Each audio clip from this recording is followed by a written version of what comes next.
Selamat siang Bapak Ibu. Selamat siang. Salam sejahtera bagi kita semua. Ya. Aku investor saham. Aku sudah menjadi investor saham selama 35 tahun di Bursa Efek Indonesia. Aku sudah mendapatkan cuan yang besar di Bursa Efek Indonesia. Apakah Bapak Ibu sudah menjadi investor saham? Kalau belum, sangat disayangkan. Ya. Karena di Bursa Efek Indonesia ada banyak sekali uang di sini ya. Bapak Ibu bisa mendapatkan uang yang banyak di Bursa Efek Indonesia dengan berinvestasi yang benar. Saya mulai berinvestasi 35 tahun, tahun 89. Waktu itu ada Pakto 88, investor asing boleh membeli saham di Bursa Efek Indonesia. Ya. Jadi market booming pada waktu tahun 88 karena asing boleh membeli saham. Dan saya mulai membeli saham tahun 89, ya, tahun 89. Ikut-ikutan teman ya. Saya lagi itu bekerja di bank sebagai seorang clerk atau pegawai tata usaha, pegawai administrasi ya. Karena saya bekerja masuk dengan ijazah SMA ya. Karena waktu itu orang tua saya tidak mampu untuk melanjutkan ke perguruan tinggi karena tidak punya uang, jadi saya bekerja di bank sebagai pegawai administrasi, jadi clerk ya. Dapat gaji UMR, udah happy ya. Biasa nggak pegang uang, tiba-tiba dapat gajian meskipun UMR, serasanya banyak sekali buat saya ya. Karena saya masuk dengan ijazah SMA, maka 11 tahun saya bekerja di bank, terus jadi clerk, ya, nggak naik pangkat, tidak pernah naik pangkat. Tahun 89 itu saya ada uang sedikit, saya membeli saham. 35 tahun yang lalu strategi investasi saya adalah beli IPO, jual ketika listing. Ya. Saya beli saham Gajah Surya Multifinance, masih ada sekarang GSMF kodenya. Beli ketika IPO, jual ketika listing. Ketika listing dia turun, saya cut loss, jual rugi.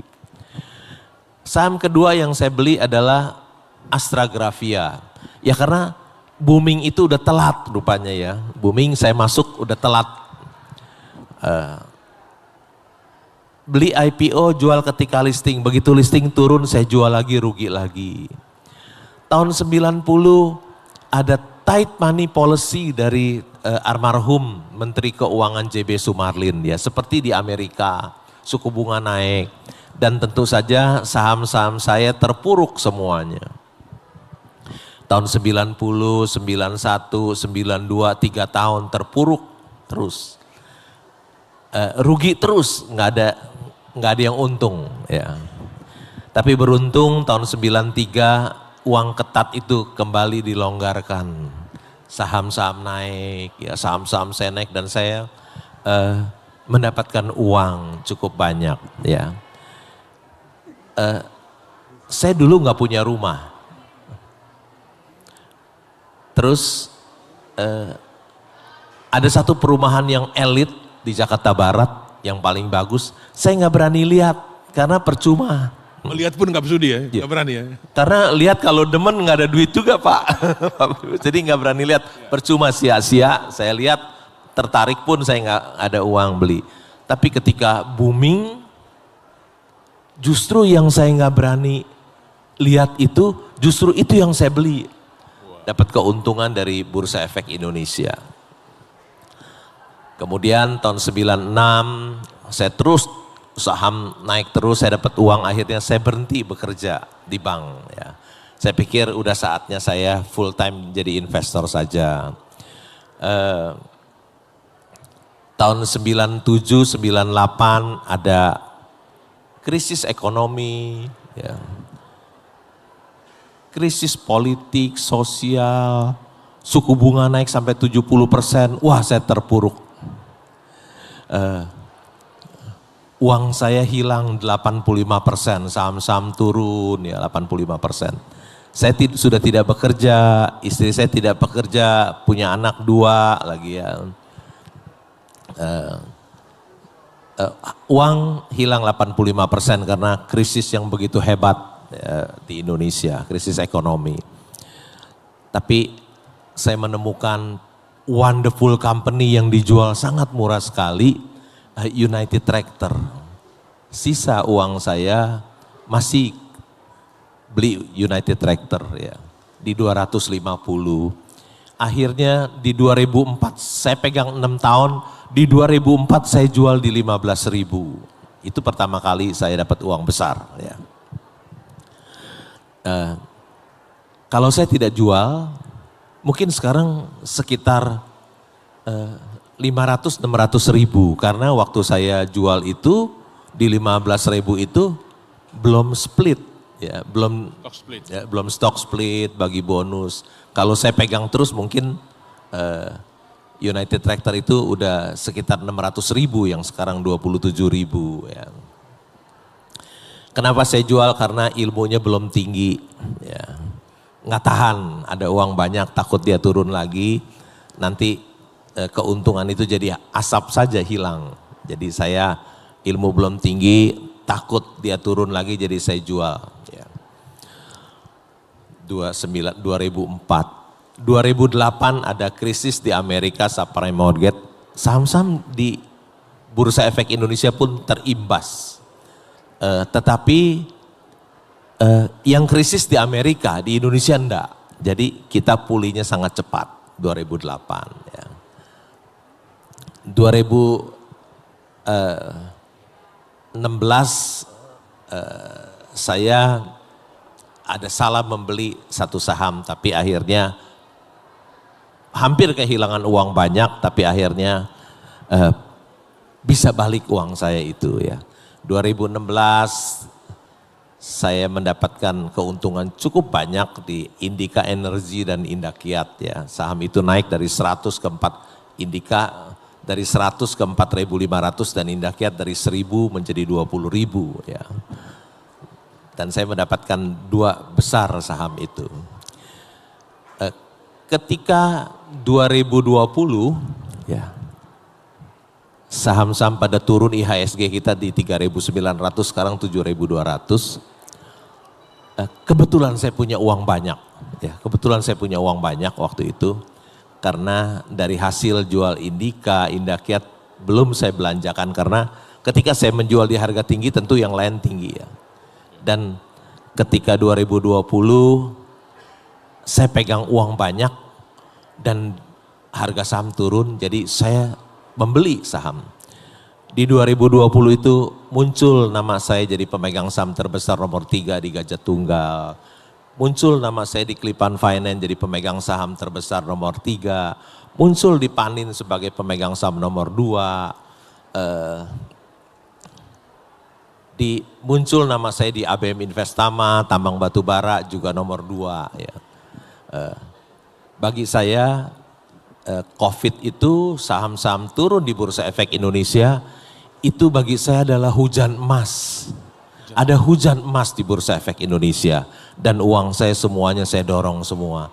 Enggak beli sedikit-sedikit, seluruhnya uang saya cemplungin. Makanya nama saya muncul sebagai pemegang saham di beberapa perusahaan publik. Ya. Kira-kira demikian perjalanan saya selama jadi investor saham di Bursa Efek Indonesia selama 35 tahun. Begitu Pak Primus. Ya. Boleh tepuk tangan dulu.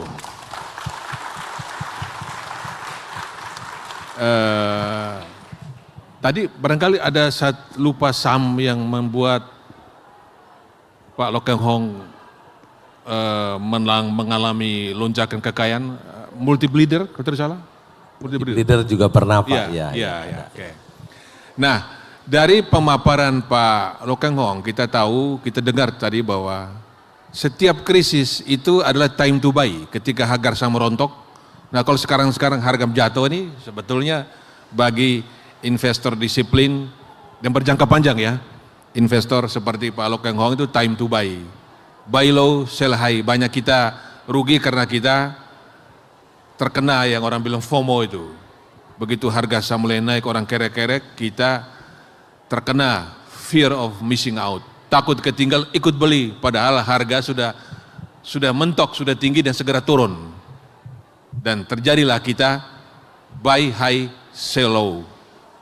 Maka rugilah kita. Kan begitu kan Pak? Nah, pertanyaan buat Pak Loh Keng Hong adalah, sekarang ini kan pemerintahan baru. Ada sektor-sektor yang mau dibangun oleh pemerintah lah, properti lah, sektor pangan lah, infrastruktur, ekonomi hijau, ekonomi biru. Ekonomi hijau itu ya mereka-mereka yang sangat memperhatikan ESG, lingkungan, bukan hanya mereka yang bergerak di mobil listrik atau EV, tetapi yang memperhatikan dengan baik penerapan environmental ya, emisi karbon. Kemudian juga ekonomi biru, yaitu yang berbasis kelautan, mau digenjot. Karena kalau kita menyimak pidato Pak Presiden Prabowo, sepertinya kita bisa meloncat itu, karena kira-kira begini pidato beliau, Indonesia di bawah saya tidak boleh ada pengangguran, tidak boleh ada kemiskinan, bahkan tidak boleh ada rasa takut. Wah, luar biasa kan? Nah itu, kira-kira saham-saham mana Pak yang berpeluang? Silakan Pak Loh Keng Hong.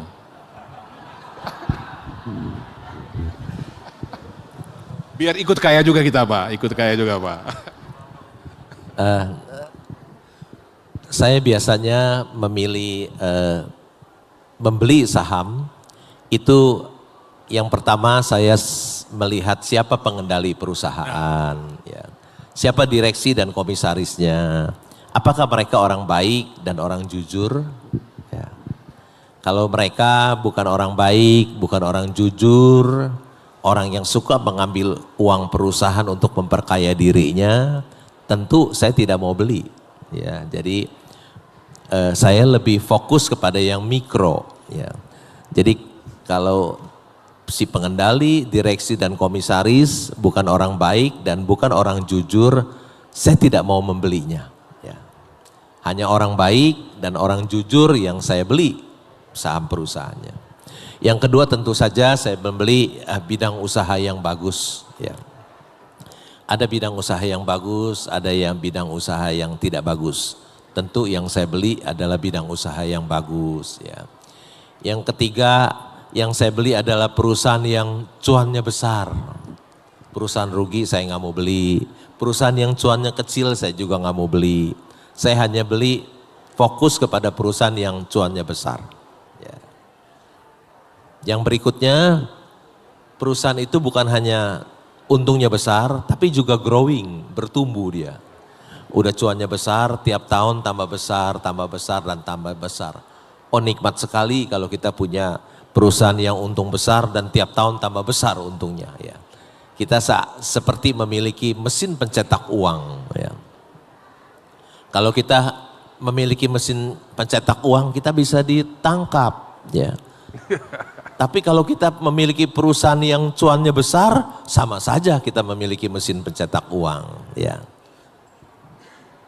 Perusahaan yang cuannya besar adanya di mana? Di Bursa Efek Indonesia tentu saja. Kalau kita bangun sendiri hampir tidak mungkin, ya.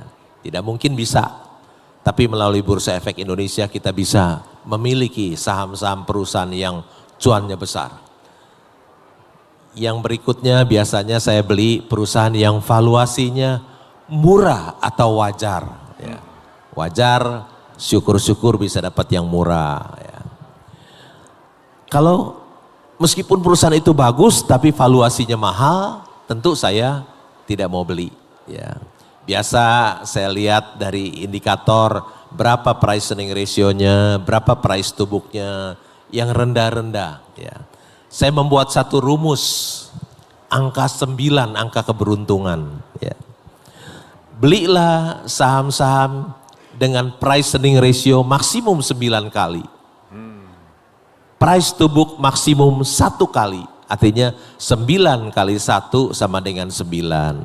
Jadi kalau ada saham yang price earning ratio-nya 400 kali, mereka mendapatkan keuntungan dari saham yang PI-nya 400 kali, biarlah dia memperoleh keuntungan itu. Itu memang bukan, tidak termasuk kriteria saya. Saya tidak iri buat orang-orang yang dapat untung dari saham yang PI-nya 400 kali begitu. Saya biasanya beli perusahaan yang bagus dan murah. Ya. Yang terakhir tentu saja saya menambahkan dividen yield dari perusahaan-perusahaan itu. Dalam setahun membagi dividen itu besarnya berapa sih? Ya. Karena dapat dividen yang besar enak. Seperti kita mendapatkan uang tunggu. Ya, uang tunggu. Mungkin tahun lalu saya dapat dividen dari emiten-emiten yang saya miliki mungkin sekitar 100 miliar. Lumayan enak. Dapat perusahaan yang membayar dividen, hitung-hitung saya dapat uang tunggu begitu. Begitu Pak Primus. Wah, luar biasa. Kita tepuk tangan lagi. Tapi rasa-rasanya pertanyaan belum terjawab Pak Lokeng Hong. Sebut 1-2 aja, saham-saham mana nih? Kan tadi umum aja. Kalau saya sebut nanti sahamnya melonjak gimana Pak Primus? Sektor aja. Sektor ya, oke. Ya. Sektor. Karena kalau sebut saham nggak boleh Pak sama OJK Pak, nanti saya dipersalahkan. Sama bursa juga nggak boleh. Sektor ya. Sektor. Ya. Saya paling suka dengan sektor perbankan Pak. Wah, perbankan. Paling suka dengan sektor perbankan. Ada bank yang cuannya 60 triliun. Ada bank yang cuannya 50 triliun. Bisnis apa yang bisa cuan 60 triliun, 50 triliun? Kecuali bank. Kecuali bank. Kalau bank itu tidak menggunakan rumus tadi, 91 tadi.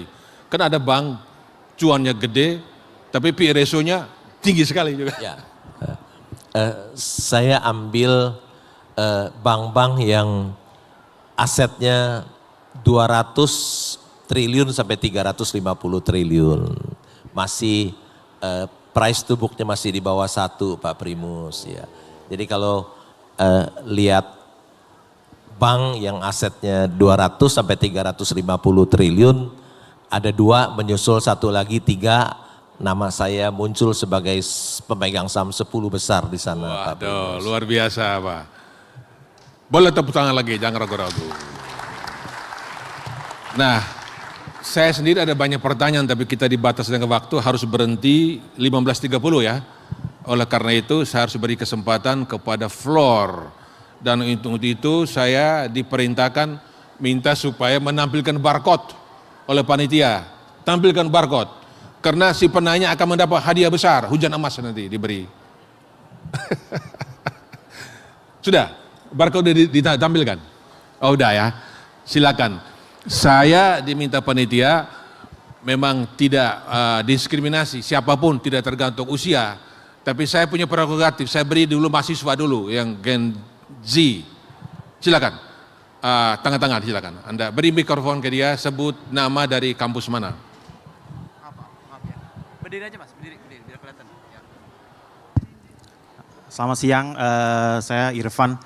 Saya baru lulus sih Pak, tapi masih Gen Z deh Pak. Dari Jakarta Pak saya. Pertanyaan saya tujukan untuk Pak Lo dan Pak Lukas. Selamat siang Pak Lo, kita kan semua tahu kalau kepemilikan saham Pak Lo ini size-nya besar, mungkin bahkan triliunan. Nah yang saya ingin tanyakan, apakah ada perubahan strategi investasi Pak Lo yang dari semula hanya fokus mengejar capital gain ke saham-saham yang memberikan dividen. Tadi juga di akhir juga Pak Lo bilang setiap tahun bisa memberikan dividen itu 100 miliar. Apakah ada perubahan dari fokusnya mencari capital gain ke dividen? Demikian. Pertanyaan untuk Pak Lukas, selamat siang Pak Lukas. Pak Lukas kan mungkin sudah bersahabat lama dengan Pak Lo. Apakah dalam pemilihan investasi Pak Lukas itu sama seperti Pak Lo yang fully concentrated di saham atau ada diversifikasi ke aset lain dan kenapa? Demikian, terima kasih. Terima kasih Ivan ya. Silakan Bapak, tadi depan, silakan Pak. Ya.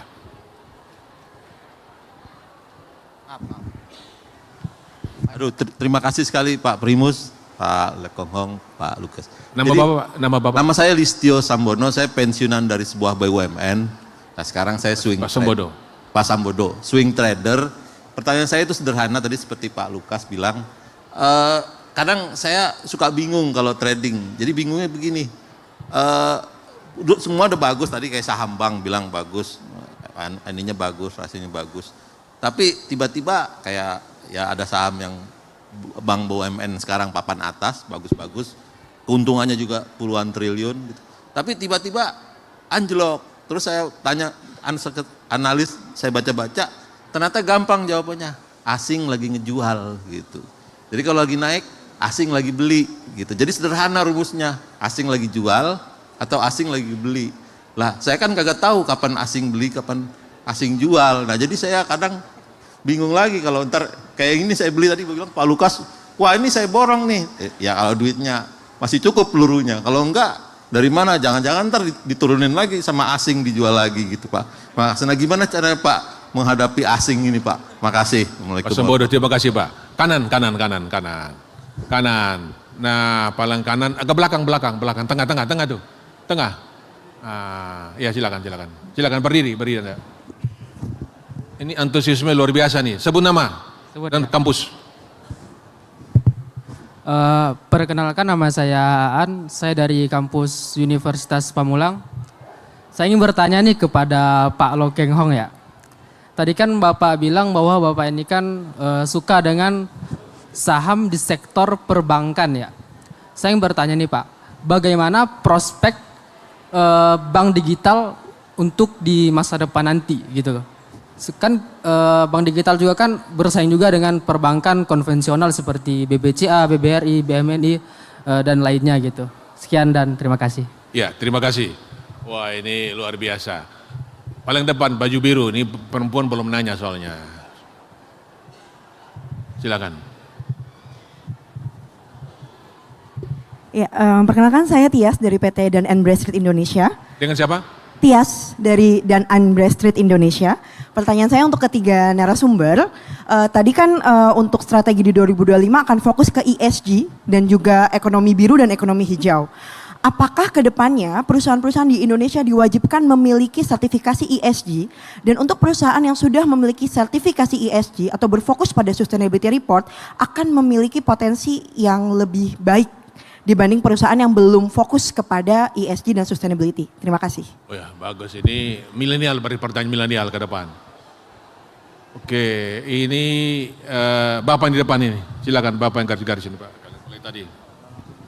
Halo, selamat siang Pak Lo, apa kabar? Baik. Iya, baik. Pak, ada pertanyaan satu Pak. Nama dulu. Nama saya Philip. Philip. Nama saya Philip. Pertanyaan ditujukan kepada Pak Lo. Yang saya ingin tanyakan, saya ingin mendengar cerita bagaimana Bapak mendapatkan profit multi-bagger pertama di bursa saham. Kalau bisa Pak Lukas juga pengalamannya gimana, boleh sharing. Terima kasih. Terima kasih.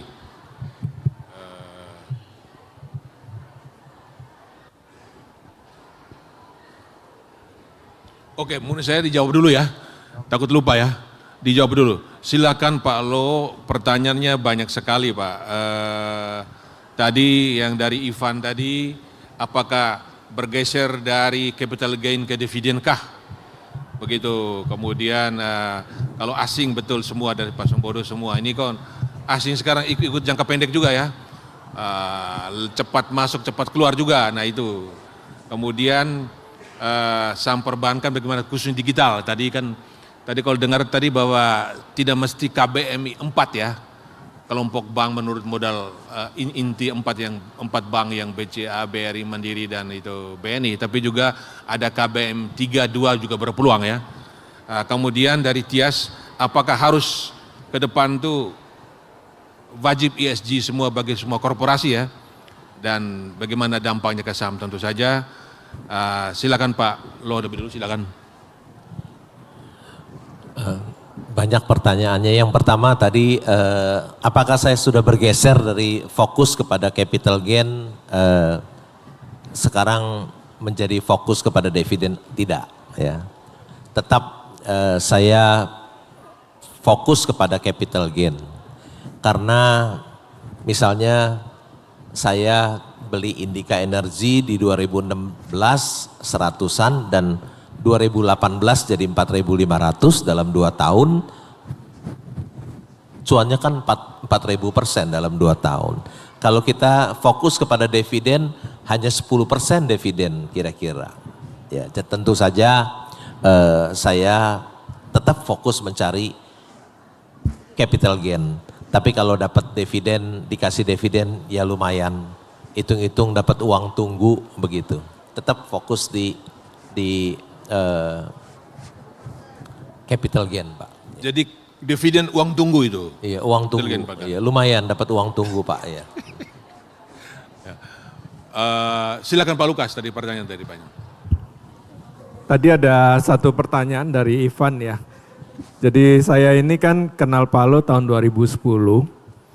Semakin kenal itu saya semakin istilahnya apa ya, lokenghong garis keras. Ya. Jadi kalau Pak Lo kan selalu mengatakan investasi terbaik itu adalah di saham. Jadi uang yang saya pegang sendiri itu 100% saya hanya invest di saham. Memang dalam berkeluarga itu kan kita punya istri, kita selalu apa ya punya area sendiri-sendiri. Nah kalau istri saya senangnya properti, ya lebih tepatnya kos-kosan. Ya baik juga lah karena untuk penyeimbang aja di masa susah saham lagi turun, kos-kosan itu kan mirip seperti kalau punya obligasi ya. Ini. Setahun bisa dapat mungkin sekitar 12-13%, tapi kayak fixed income ya. Nah itu areanya dia. Tapi kalau uang saya 100% saya investasinya hanya di saham. Iya. Tadi pertanyaan yang sertifikasi. ESG Pak, ESG. Ya, Pak? Tadi pertanyaan. Iya ESG sertifikasi. Jadi memang ISO kan kita tahu ya ada macam-macam ya. Ada mungkin 7 atau 6 atau 7 macam ISO yang terkait dengan ESG. Nah, memang saat ini yang saya tahu POJK kan belum ada ya mengharuskan perusahaan TBK itu untuk punya ISO itu. Cuma gini, bank-bank itu biasanya ketika mereka memberikan pendanaan itu mereka udah menganalisis apakah perusahaan ini ESG-nya bagus apa tidak. Itu sebabnya kenapa perusahaan-perusahaan seperti batubara, gitu, tambang batubara, mereka itu kan sekarang banyak menahan laba karena mereka tahu pendanaan dari bank itu sulit buat mereka. Ini. Jadi kedepannya itu apakah nanti regulator itu akan mengharuskan, kita belum tahu, tapi saya pikir itu sesuatu yang baik ya. Cuma yang kena itu kan pasti saham-saham yang udah pasti di area yang paling tidak soal lingkungannya itu kena ya, seperti tambang batubara semacam itu. Mungkin itu. Ya. Pak Lo tadi ada tanya tadi, Bapak beli saham digital juga tidak? Bank digital, itu prospek nggak? Biasanya bank digital itu asetnya kecil-kecil, sekitar 20 triliun. Ya. Kalau kita lihat bank digital itu mungkin sudah heboh 3 tahun yang lalu 2021. Ya. Tapi sampai sekarang nggak bertumbuh. 20 triliun tetap 20 triliun nggak bertumbuh. Ya.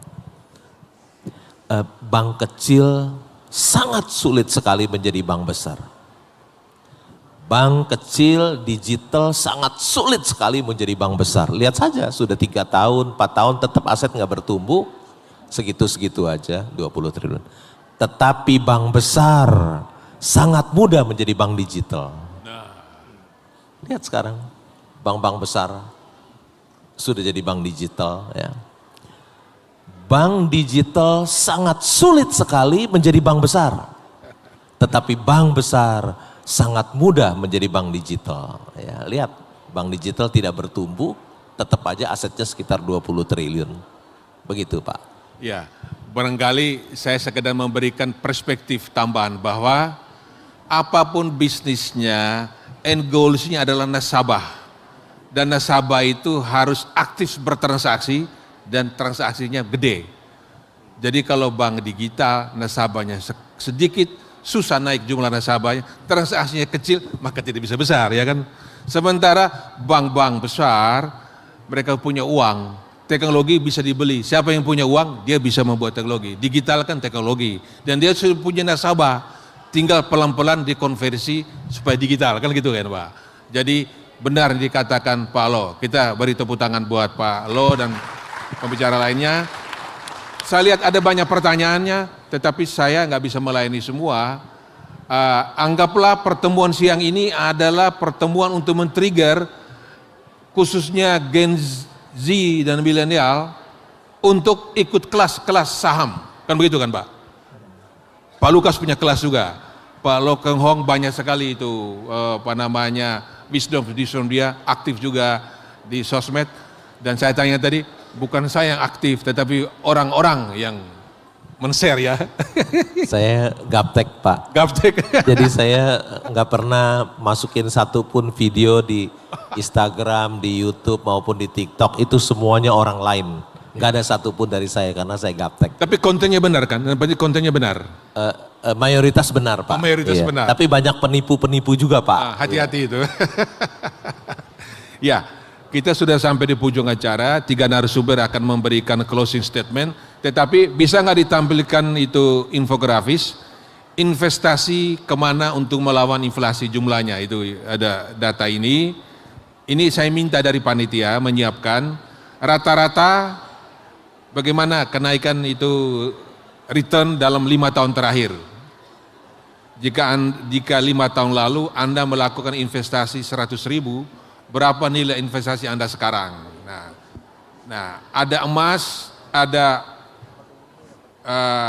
indeks Dow Jones, ada obligasi negara, ada deposito, ada saham, obligasi korporasi, indeks properti tabungan. Nah, ditampilkan ya. Kalau nggak ada saya baca aja. Seperti urutan saya, ternyata 65 tahun terakhir bukan saham tertinggi. Yang paling tinggi justru kalau Anda beli emas 5 tahun terakhir. 5 tahun terakhir memang agak suffer buat saham. Kecuali yang super cerdas seperti Pak Lo. Umumnya suffer beli saham. Peringkat kedua justru kalau dia luar negeri, Dow Jones Index lebih bagus. Yang ketiga SBN, obligasi negara. Dan kemudian yang menarik deposito justru peringkat keempat. Dan saham dia di peringkat kelima. Di bawah obligasi korporasi. Mudah-mudahan ke depan kita menghadapi tahun-tahun ekspansi, ada spending agak bergerak supaya saham-saham kita bisa naik lagi. Dan kita mengharapkan, ini kan tinggal 2 bulan tutup tahun, 2025 adalah tahun ekuitas, saham bergerak. Dan kalau kita beli hari ini, lagi mumpung murah kan, November depan harga kita udah 2-3 kali lipat, mudah-mudahan. Kita closing statement mulai dari Pak Lukas, silakan Pak. Ya, jadi kita ingin menuju ke Indonesia emas ya, 2045. SDM yang kompeten, SDM yang berkualitas, punya daya saing, pertumbuhan GDP yang bagus, dan juga pemerataan penghasilan atau income. Nah, untuk mencapai itu kita membutuhkan peran dari pasar modal, karena dari sisi pendanaan, dan saya selalu ingat dosen saya mengatakan pasar modal itu adalah untuk demokratisasi ekonomi. Jadi orang yang kesulitan membuat perusahaan, dia bisa membeli satu lot saham, dia bisa punya perusahaan itu. Tentunya saya sangat berharap bahwa tata kelola pasar modal ini bisa ditingkatkan. Ini menjadi tugas kita semua, terutama regulator, para emiten, otoritas bursa juga, ya, supaya bisa meningkatkan tadi kepercayaan kita terhadap pasar modal.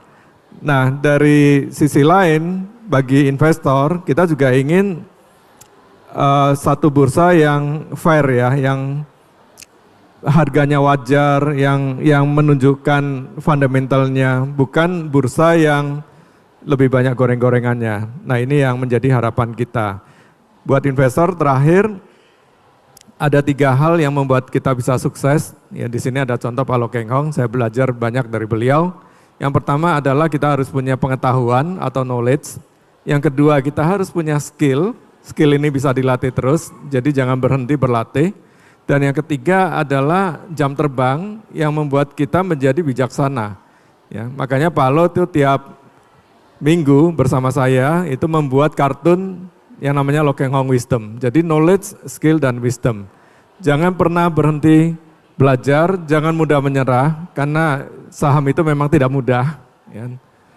Tapi dia bisa membuat Anda kaya raya. Ya. Terakhir saya tutup dengan pantun. Wah, silakan. Ya. Ikan hiu makan tomat. Cakap. I love you so much. Terima kasih. Silakan, Ibu Dian. Makasih. Di sini saya menghimbau bahwa makroekonomi itu penting. Jadi jangan bosan-bosan melihat big picture dari apa yang terjadi baik dalam negeri maupun luar negeri, karena variabel keuangan itu saling menular satu sama lain dan saling mempengaruhi. Jadi ada feedback loop untuk setiap kejadian yang ada, terutama di ekonomi dan juga pasar modal. Jadi perkaya informasi sebanyak mungkin, membantu mengambil keputusan nantinya. Bagaimanapun ekonomi itu berhubungan dengan fundamental perusahaan. Kalau perusahaannya itu fundamentalnya baik seperti Lo Keng Hong tadi katakan, itu jadi pilihan. Tapi kondisi seperti apa yang bisa Anda pelajari untuk menilai suatu perusahaan itu fundamentalnya baik atau tidak. Nah, kemudian perkuat sense pemahaman terhadap perusahaan sehingga mengurangi spekulasi dalam memilih saham. Nah, jadi sekali lagi saya mengatakan edukasi diri sendiri dan itu akan membantu mengambil keputusan yang tepat dalam memilih portofolio investasi. Mungkin itu Pak. Terima kasih Bu Dian, kita beri aplaus buat Bu Dian. Nah, sekarang kita mendengar tips Pak Lo beri tips kepada hadirin semua terutama Gen Z supaya makin aktif di pasar modal. Silakan. Kalau Bapak Ibu ingin menjadi seorang investor saham yang bisa mendapatkan cuan yang besar di Bursa Efek Indonesia, yang harus dilakukan adalah baca, baca, dan baca. Nah itu dia, baca, baca, dan baca, luar biasa. Ya. Tiap hari harus dilakukan. Ya. Bacalah tulisan-tulisan para jurnalis. Ya. Terima kasih Pak, terima kasih Pak. Jurnalis mencari berita. Ya. Saya di rumah hanya duduk saja di taman membaca tulisan-tulisan jurnalis yang sangat saya bisa mendapatkan informasi yang banyak dari para jurnalis. Yang kedua, bacalah laporan keuangan supaya kita tahu apa yang kita beli, ya, tidak beli kucing dalam karung. Jadi kalau Bapak Ibu menyediakan waktu yang banyak untuk membaca berita tentang perusahaan publik dari para jurnalis, membaca laporan keuangan, setiap hari dilakukan, kita bukan hanya dengar pembisik, influencer dan tukang pom-pom yang bisa bikin celaka, ya. Tapi kita harus membaca tulisan jurnalis, itu tulisan yang benar, ya, tulisan benar. Dan sangat bermanfaat bagi kita, sehingga saya bisa mendapatkan informasi mengenai perusahaan publik yang terbaru. Ya. Baca laporan keuangan, itulah kunci keberhasilan dari seorang investor saham. Ya. Sehingga kita tahu apa yang kita beli, tidak lagi kita membeli kucing dalam karung. Baca, baca, dan baca. Demikian Pak. Pak Lo, hari ini ada nggak saham-saham yang kualitasnya Alphard tapi harganya Avanza? Ada nggak? Tentu ada Pak, tentu ada ya. Tentu ada. Ada ya? Di IHSG di 7.200 ada, tapi jumlahnya terbatas, tidak banyak.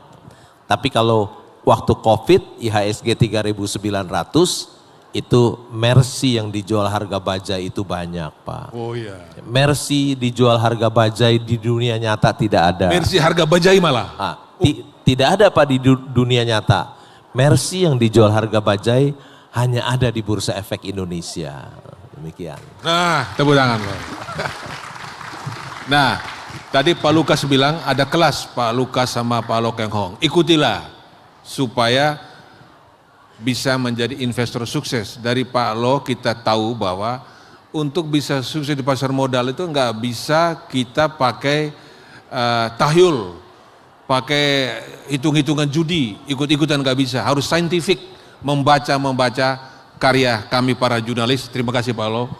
Mohon maaf Pak, saya tidak punya kelas Pak, nggak buka nggak punya kelas. Ya. Oh, hanya ini Pak Lukas, diskusi aja. Pak Lukas punya kelas, saya tidak. Pak Lukas yang punya, Pak Loh undangan. Ya, saya biasa diundang oleh universitas. Universitas Bursa ya. Efek. Oke. Dikoreksi. Nah, kita sudah sampai di penghujung acara. Banyak hal, tapi tidak perlu saya ngulang. Tetapi yang penting bahwa kita percayalah dengan pemerintahan baru. Anda percaya dengan pemerintahan baru? Anda percaya? Saya juga percaya. Kalau nggak percaya ya gimana? Udah terjadi kan? Right or wrong, my presiden, my kabinet kan? Kita harus percaya, tetap kita beri masukan konstruktif ya. Supaya mantap kan? Saya tutup dengan pantun. Panitia udah mengingatkan. Perlahu berlayar mengarungi, tadi sudah baca ya, ke pasar beli buah duku. Cakep. Manis rasanya, segar di hati. Cakep. Ayo Gen Z, jangan ragu, mulailah hari ini berinvestasi. Matahari terbenam di ujung telaga. Cakep. Langit senja memancarkan cahaya. Cakep. Dengan investasi tepat di instrumen berharga, masa depan Anda cerah adanya. Terima kasih kepada Pak Lukas, Ibu Dian, dan Pak Loh.